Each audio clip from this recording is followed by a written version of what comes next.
SS증권방송 시청자 여러분 안녕하세요. 여러분들의 생활에 활력을 불어넣는 비타민 같은 시간 이윤희의 스마트 생활 정보입니다. 쉔 실버스타인의 아낌없이 주는 나무가요, 올해로 50주년을 맞았다고 하는데요. 여러 세대에 걸쳐서 읽히는 현대 고전이라고 불리는 이 아낌없이 주는 나무가 최근에 새롭게 또 재조명받고 있다고 합니다. 아낌없이 주는 사랑이 과연 옳은 사랑인가에 대해서 많은 평론가와 비평가들의 이야기에 입에 오르내리고 있는데요. 여러분들은 이 아낌없이 주는 사랑에 대해서 어떻게 생각하고 계십니까? 아낌없이 주는 사랑보다 현명한 사랑이 더 좋다라는 평들이 나오고 있습니다. 네, 여러분들의 마음을 현명하게 해줄 독서, 오늘은 독서 정보로 함께 하도록 하겠습니다. 이윤희의 스마트 생활 정보, 그럼 지금부터 시작합니다.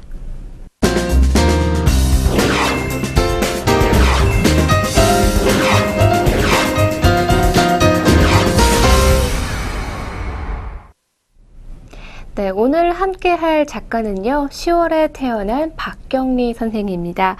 몇 년 전 박경리의 문학공원에 다녀온 적이 있습니다. 그때 굉장한 장편 소설이죠. 토지에 대해서 보다 구체적으로 알 수 있었는데요.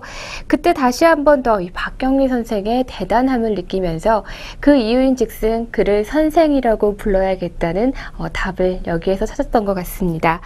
네, 박경리 선생은요, 1962년 10월 28일 경남 통영시 문화동 328-1번지 이 박수영의 장녀로 출생하게 됩니다. 박경리 선생은 일찍이 한국전쟁을 통해서 남편을 잃었고요. 그리고 이어서 3살짜리 아들을 먼저 보내는 참적의 슬픔을 겪어야만 했습니다. 어쩌면 누구보다 불행했을 삶을 선생은 불행을 원망하지 않으면서 또 그 뒤에 숨지 않았습니다. 이렇듯 범인에게는 불행은 기껏 삶의 치욕만을 안기는 족쇄지만 예술가에게는 그건 순도 높은 창조의 바탕이었죠. 이 박경리 선생의 작품 토지는요, 바로 24해 동안이나 그 아픔 속에서 사귀고 또 고독과 병마와 사투를 벌이며 거둔 전리품이라고 할 수 있는데요. 박경리 선생은 온 생을 펜 하나에 지탱해서 산 사마천을 떠올리면서 평생을 살았다고 합니다. 박경리는 해방 이듬해인 1946년에 진주여고를 졸업을 했고요. 곧 결혼을 하지만 남편은 한국전쟁이 터지면서 서대문 형무소에 수감됩니다. 그때 남편을 떠나보내게 되고요. 뒤이어 3살짜리 아들도 잃게 됩니다. 오직 그녀의 핏줄로는 외동딸 김영주뿐인데요. 김영주는 1973년 시인 김지하와 결혼을 했고 현재 강원도 원주시의 토지문화관 관장직을 맡고 있습니다. 아무튼 진절머리 날 것 같은 이런 어린 시절의 불행과 또 젊은 시절의 불행은 박경리 선생을 꺾이지 않고 또 현실과 정면 대응하기 위해 틈틈이 습작을 하기 시작합니다. 작가 김동리의 부인이 진주여고 선배여서 박경리는 자신이 써둔 시작 원고를 김동리에게 보일 기회가 생기게 됐다고 하는데요. 한동안 반응이 없었던 김동리는 얼마 뒤 문예살롱에 나오라는 전가를 보내게 됩니다. 이때 김동리가 박경리에게 시가 아닌 소설을 써보라고 권유를 하게 되고요. 흑흑백백으로 한국 문단에 얼굴을 내미게 됩니다. 박경리는 1956년부터 1959년까지 군식구, 전도, 불신시대, 영주와 고양이, 훈향, 암흑시대, 호수, 연가, 어느 종호의 결정 등을 현대문학과 신태양 그리고 사상계 등의 지변을 통해서 발표를 하게 되고요. 또 현대문학 1959년 2월호부터 11월호까지 장편소설 표류도를 연재하게 됩니다. 박경리는 등단 초기부터 전쟁의 상흔과 훼손돼 삶의 세목을 사실적으로 복원한다거나 삶에 들러붙은 불행을 개인 운명으로 돌리지 않고 그것의 구조적인 원인인 시대와 사회의 부조리를 파헤치는 일련의 작품으로 문단의 주목을 받게 됩니다. 보다 자신의 고통을 넓게 바라본 것이기도 하죠. 1969년 박경리는요, 현대문학에 대한 장편소설 토지 일부를 선보이게 됩니다. 네, 몇몇의 평론가들은 일찍이 내다본 토지는 처음부터 그래서 한국 문학사에 기념비적인 작품이 될 조짐을 내비치게 됩니다. 이제껏 박경리가 내놓은 작품은 토지를 위한 준비였다라고 해도 지나치지 않는다고 그들은 평가를 하고 있었는데요. 작가는 토지에서 이 개항기부터 일제강점기를 거쳐 해방에 이르기까지 변천 속에서 다양한 인물들이 겪는 고난과 운명을 묘사하며 그들의 현실 극복 의지를 통해 민족의 한과 역사에 대한 총체적인 조명을 시도합니다. 부와 노동, 그리고 공동체적인 집단의 상징인 토지라는 문제가 지주와 소작인 또는 빈곤과 계급 갈등이나 대립관점이 아니라 가족사적 혈연과 재산 문제로 모아지게 되는 게 흠이라고 지적을 받긴 하지만 토지는 지난 세기를 대표하는 대하소설로서 정말 손색이 없는 그런 소설이라고 할 수 있습니다. 4세대에 걸친 최참판댁의 가족사와 함께 한마을의 집단적인 운명이 평사리에서 북간도 진주, 서울, 중국 대륙 등으로 광역 이동이 되면서 조명되는 총괄적인 소설입니다. 작가가 떠올리려는 삶의 다면성은 양반과 상민의 관점이 교차하며 이 불교, 동학, 무속, 그리고 육아와 기독교적인 세계인식과 윤리의식이 치밀하고도 뜨겁게 얽혀 있습니다. 네, 이렇게 토지가 나오자마자 평론가들의 찬사가 쏟아집니다. 4세대에 걸친 최참판댁의 가족사와 함께 한 마을의 집단적인 운명이 이 평사리에서 이렇게 총괄적인 소설을 썼다는 것에 대해서 많은 극찬을 하고 있습니다. 네, 2008년 5월 5일 이 한국 근대사를 수려한 필체로 그린 대하소설 토지를 통해서 우리는 문학사에 큰 획을 그은 소설가 박경리가 향년 82세, 82세의 나이로 세상을 떠나게 됩니다. 원주는 1980년부터 박경리가 정착해서 토지 4, 5부를 집필한 박경리의 삶과 문학의 혼이 깃든 그런 고향입니다. 박경리 문학공원은 2008년 8월 15일부터 토지문학공원에서 명칭이 변경이 되었고요. 토지 속의 주요 배경을 테마 공원으로 조성해서 작가의 문학 세계를 탐방할 수 있도록 꾸며 놓았습니다. 네, 공원 내에는 당구동 옛집과 작가가 직접 꾸며 놓았던 텃밭이 그대로 남아 있는데요. 전시관으로 이용되는 2층 건물의 관리사무소 앞에는 경남 하동의 평사리 들녘에서 연상할 수 있는 평사리 마당을 조성을 했고 옛집 위쪽으로는 홍이동산, 그 아래로 멀리 간도 용정의 벌판을 연상하게 하는 용두레벌을 조성해서 답사객들이 작품과 작가의 문학 세계를 이해하는 데 큰 도움을 주고 있습니다. 그리고 토지 문화관도 있습니다. 1999년 강원도 원주 흥원면 매지리에 교관을 했는데요. 삶의 삶과 환경에 바탕이 되는 문화와 사상의 새로운 이념 정립을 통해 우리의 삶의 질을 고양하고 한국 문화 발전에 이바지하고자 설립이 됐고요. 전도 유망한 학자, 예술가의 창작과 저술을 위해서 창작실을 마련해서 지속적으로 후원하고 있습니다. 토지 문화관 바로 옆에 있는 사택은 소설가 박경리가 1998년부터 2008년까지 타계할 때까지 거주했던 2층 집이 있어서요. 작가의 소탈하고 또 인간적인 면도 함께 볼 수 있습니다. 네, 지금까지 대하소설 토지를 우리에게 남긴 작가 박경리 선생에 대해서 알아봤습니다.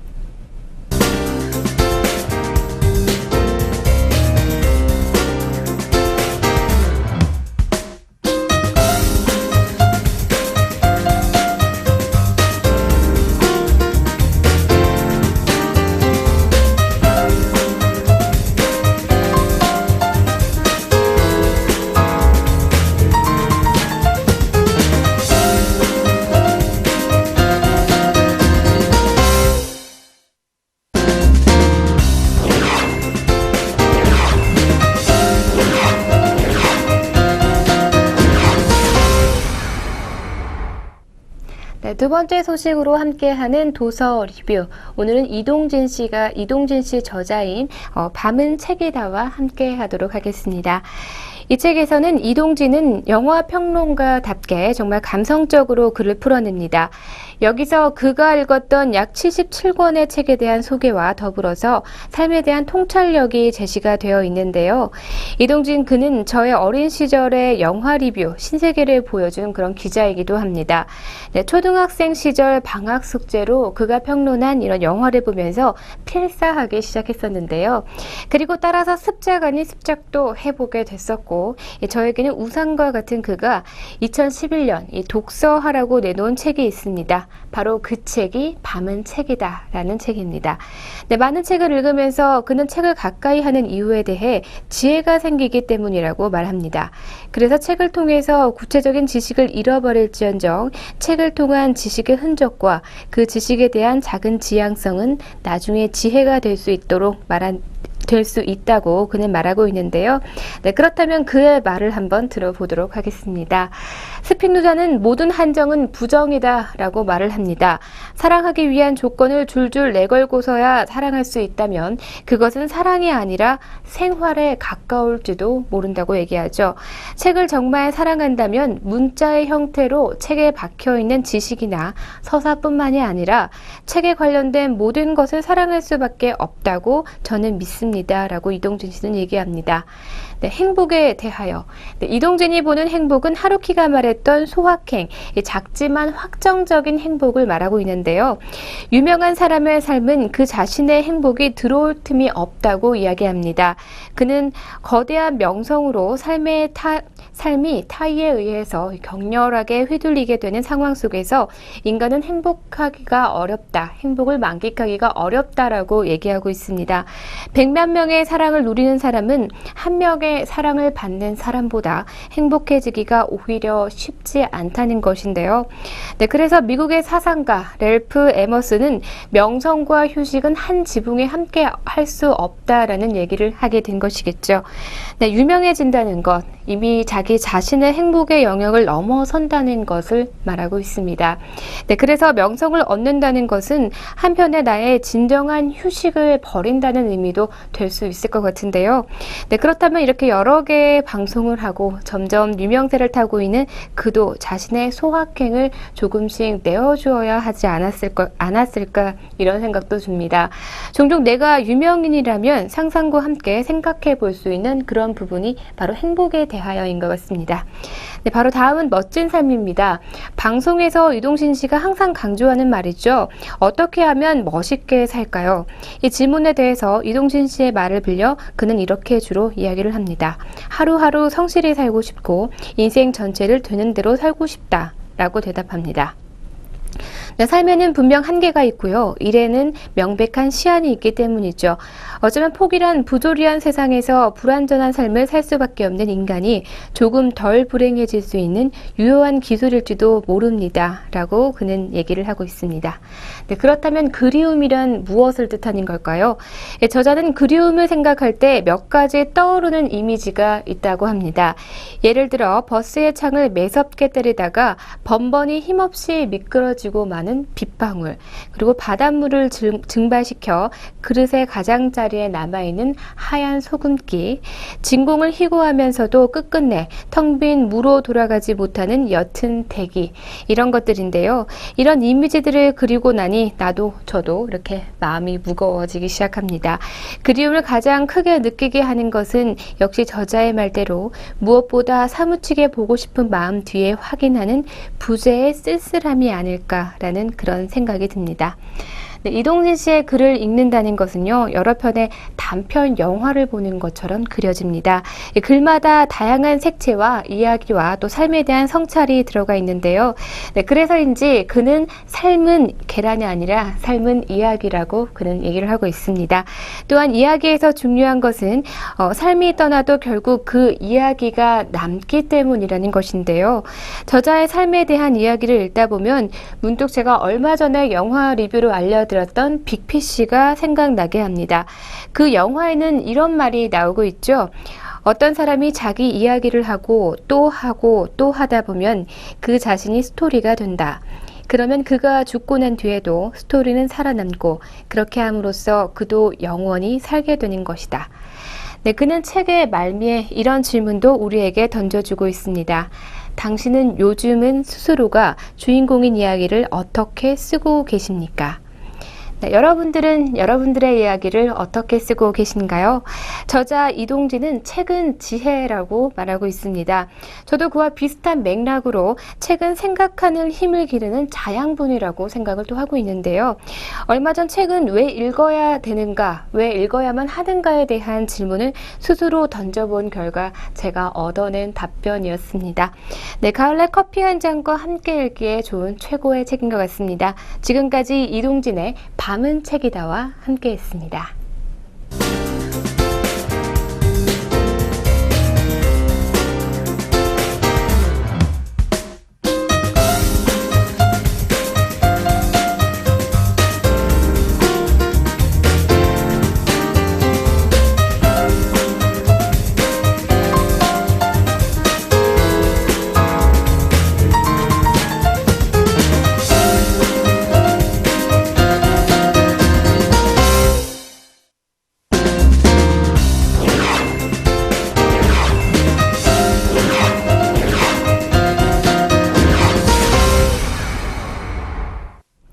네, 세 번째 소식으로는 계속해서 화제의 신간도서 알려드리도록 하겠습니다.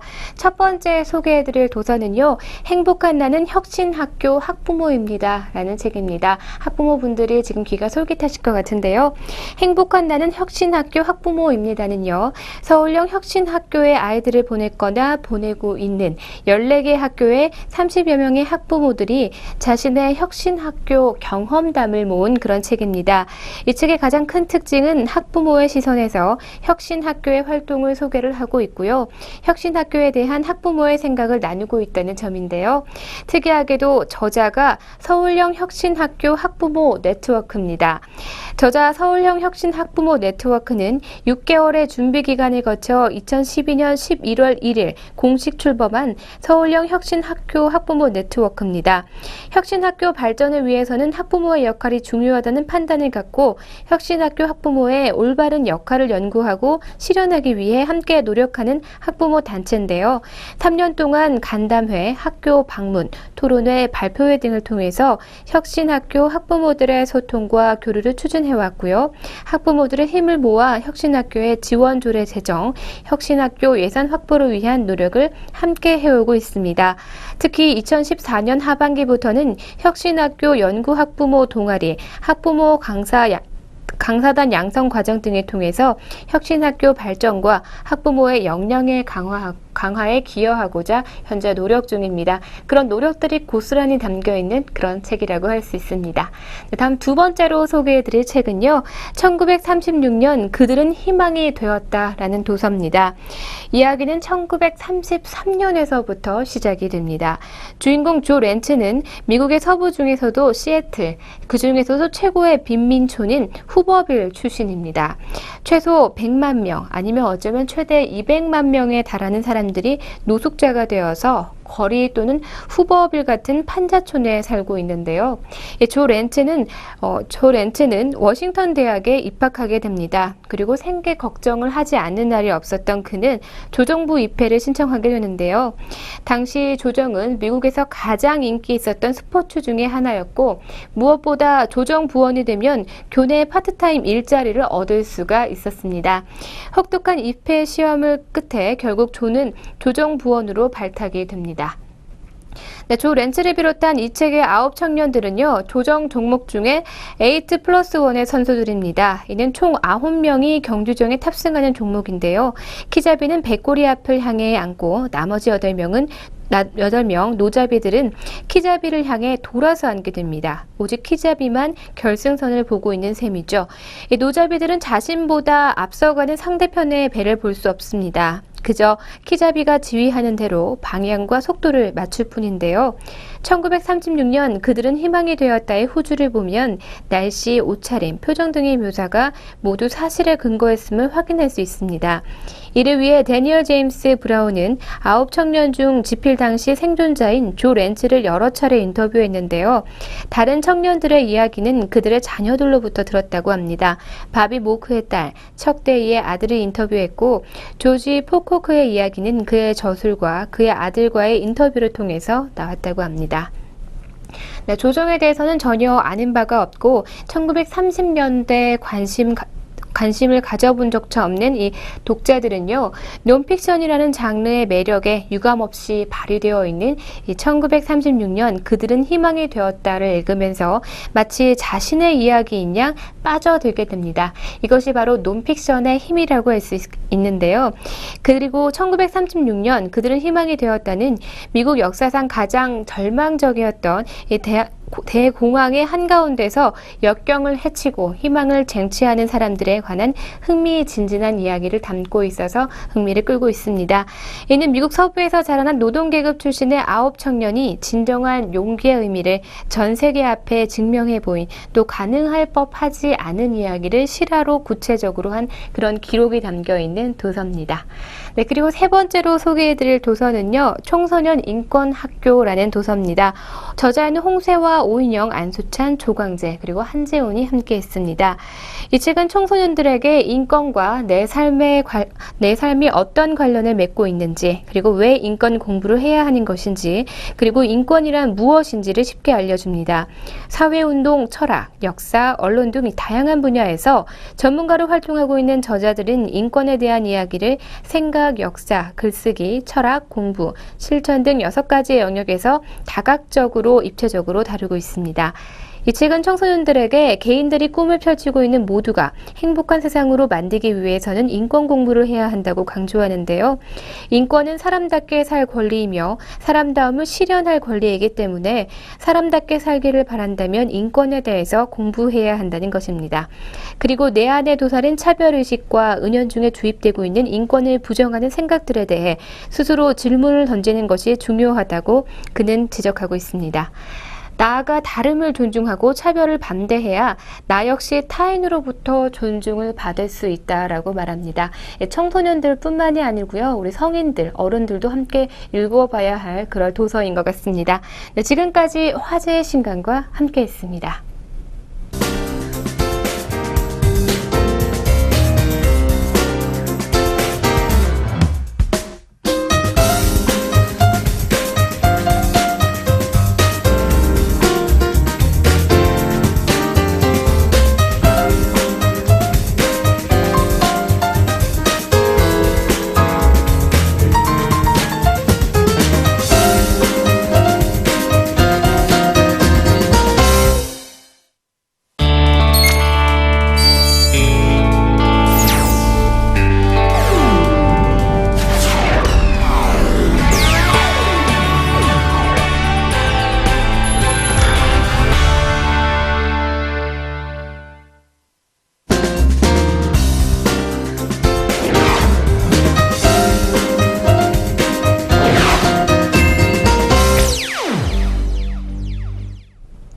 오늘의 스톡 시간입니다. 계속해서 도서 정보 알려드리고 있는데요. 주식을 사랑하고 또 관심 있어 하는 여러분들에게 종목 하나쯤은 또 알려드리고 가야겠죠. 첫 번째 준비해드릴 종목은요, 예스24입니다. 종목 번호 053280입니다. 예스24는 1998년 국내 최초의 온라인 서점 웹폭스 서비스를 시작해서 1999년 3월 주식회사 웹폭스로 법인 전환했고요. 6월 예스24로 상호를 변경했습니다. 예스24는 창사 이래 14년째 인터넷 서점 분야에서 부동 1위를 현재까지 지켜오고 있는데요. 예스24의 모회사는 한세실업 예스24 홀딩스로 국내외 계열사를 두고 있습니다. 전체 출판 시장의 정체에 감소하고 있지만 전체 시장에서 인터넷 서점이 차지하는 비중은 매년 증가하고 있는 추세고요. 예스24의 시장 점유율은 40%를 상회하고 있는 수준이기도 합니다. 2014년 3월 한세 예스24 홀딩스의 자회사였던 예스24 베트남과 예스24 인도네시아 법인을 인수하면서 해외 사업의 진출 부분에도 박차를 가할 예정이고요. 컬러 전자책자 단말기로 크레마1을 출시하면서 시장을 선점해 나갈 계획이라고 합니다. 또 다른 인터넷 관련된 서점과 관련된 종목 알려드리도록 하겠습니다. 인터파크인데요. 종목 번호는 108790입니다. 네, 인터파크 I&T는 전자 상거래에 의한 온라인 쇼핑 전반을 아우르는 도서 매업부터 도서 판매와 공연장 운영, 그리고 공연 기획과 제작, 티켓 판매와 판매 대행, 그리고 일반 여행과 여행 중개업까지 온라인에서 가능한 모든 사업 영역을 담당하고 있습니다. 모바일 환경으로 진입하면서 성장 발판을 마련하고 있는데요. 인터파크 I&T는 4개 사업 부문을 통해서 온라인 사업에 최적화된 사업 포트폴리오를 현재까지 구성하고 있습니다. 네, 지금까지 예스24와 인터파크 I&T에 대해서 알려드렸습니다.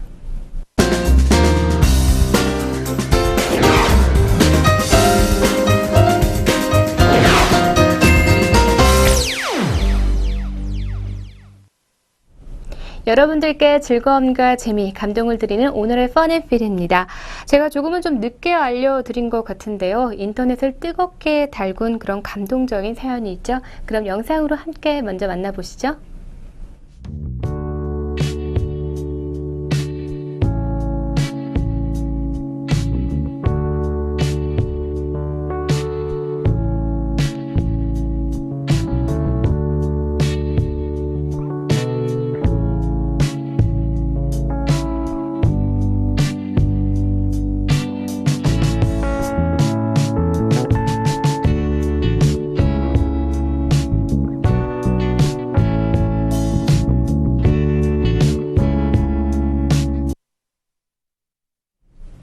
네, 늘 꼴찌만 하던 친구를 위해서 잠시 멈춰선 아이들을 보셨을 텐데요.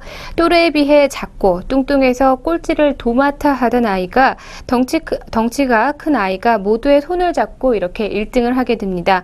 사진 속 주인공의 아이는요, 연골 무형성증이라는 지체장애를 가지고 있는 아이였는데요. 마지막 운동회를 앞두고 담임 선생님께 양해를 구해 친구들이 함께 준비한 선물이라고 합니다. 네, 반 친구들의 따뜻한 마음, 누구나 꼴찌가 아닌 모두가 1등을 하는 달리기를 만들었다고 합니다.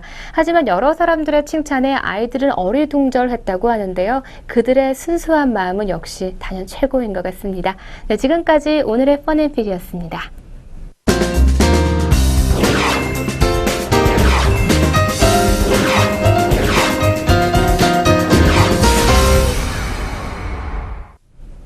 네, 오늘 함께한 소식 어떠셨나요? 계속해서 아침과 저녁에 일교차가 매우 큰 것을 느끼실 수 있는데요. 건강관리에 유의하시길 바랍니다. 오늘 제가 준비한 내용 여기까지고요. 내일 이 시간 더욱 알차고 재밌는 내용으로 함께하도록 하겠습니다. 시청해주신 여러분 고맙습니다.